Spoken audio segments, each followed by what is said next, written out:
In sports, determined athletes train and pain their bodies, forsaking the comforts of life for athletic prowess. They strive for goals that many people couldn't dream of. Sadly, calamity strikes the hardest in triumphant moments. These athletes died while playing the sports they loved.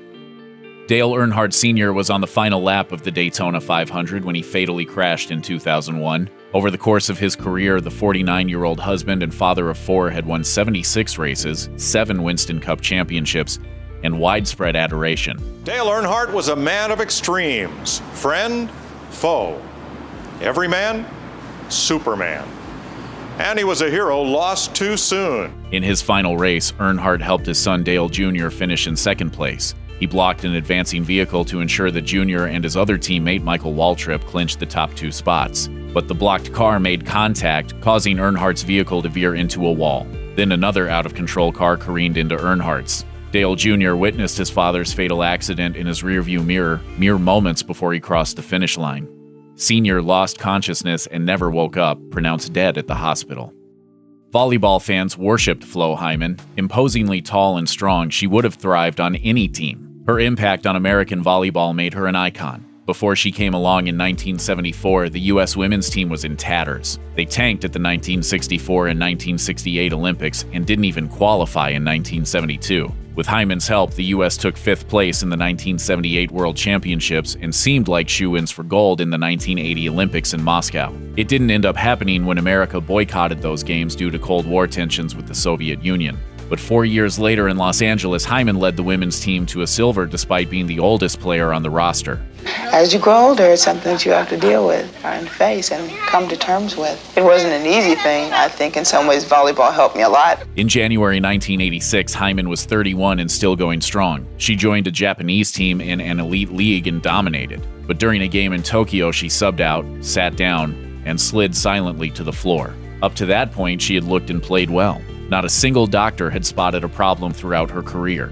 But an autopsy revealed that she had Marfan syndrome, a hard-to-diagnose illness that damages the aorta. It turned out that her heart had a dime-sized defect that caused her aorta to rupture. When asked to comment on the passing of 26-year-old Fran Crippen, Coach Bill Rose told the LA Times, "I don't know of a swimmer that is any more popular with his fellow athletes."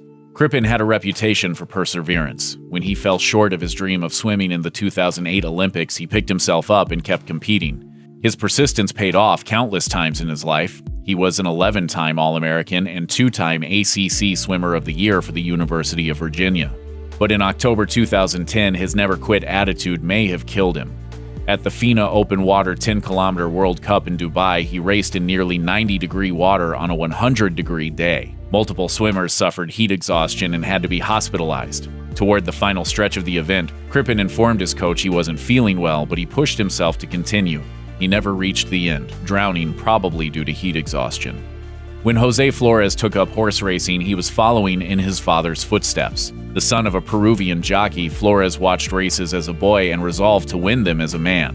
After settling in Pennsylvania, he started a stellar run, winning his first title in 1992. Over the course of his 30-plus-year career, he became one of the winningest jockeys in the state's history, with 4,650 victories and over $64 million in earnings.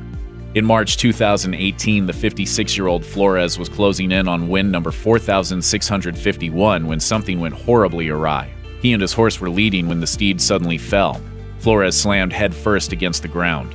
He left behind a wife, their 7-year-old son, and 2 older sons from an earlier relationship. During the early 1980s, Soviet fencer Vladimir Smirnov was arguably the best in the world. In 1980, he earned gold at the Moscow Olympics by breaking a 3-way tie in the men's individual foil. He also earned silver and bronze medals in team competition. The following year, he pulled off an impressive comeback win at the World Fencing Championships after seeing his teammates eliminated in the preliminaries. In 1982, he sought to extend his dominance at the Rome World Championships.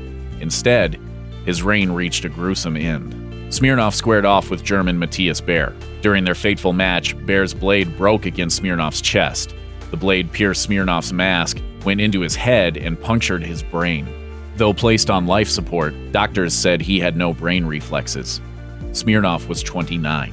The horrifying incident ushered in a new era of safety precautions for fencers.